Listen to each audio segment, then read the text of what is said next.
While summer is a great time to spend outdoors, 90-degree days and high humidity can be dangerous. Staying cool in the summer is vital for everyone, but especially for senior citizens.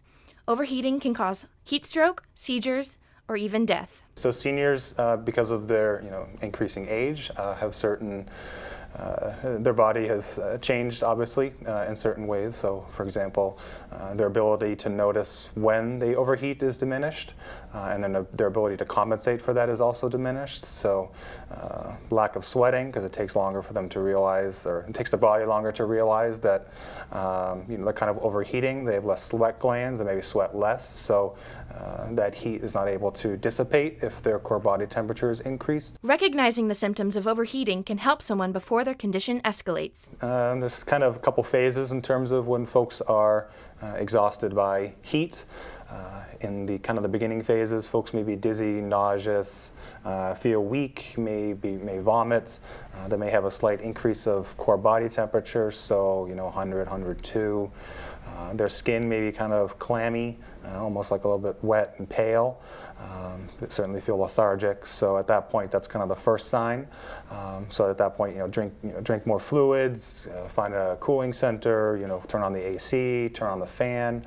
If that continues to not happen and nothing's getting better, then you can get into a heat stroke, or that's like hallucinations and delirious and seizures and red hot skin.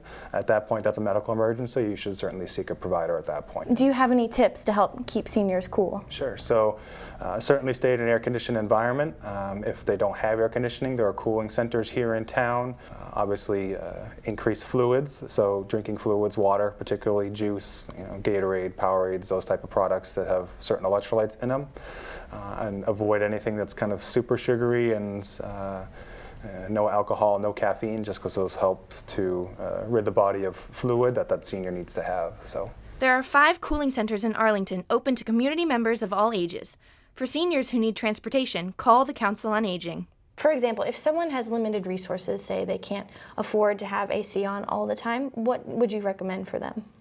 Well, if it couldn't have it on all the time, and that could be quite a problem. Heat is one of the elements of trouble for people and machines, anything. Our bodies are machines, right? So, if it overheats, it doesn't work so well. Just like your car, if it overheats, it's next thing you know, it's on the side of the road. So, they can come into the center anytime. They don't have to call. They don't have to have an appointment. They can just come in and relax. For more information, go to the Council on Aging's website or the Arlington Seniors Association's website. Check out the senior newsletter for more tips on staying cool. I'm Lindsey Kennett with Arlington Public News.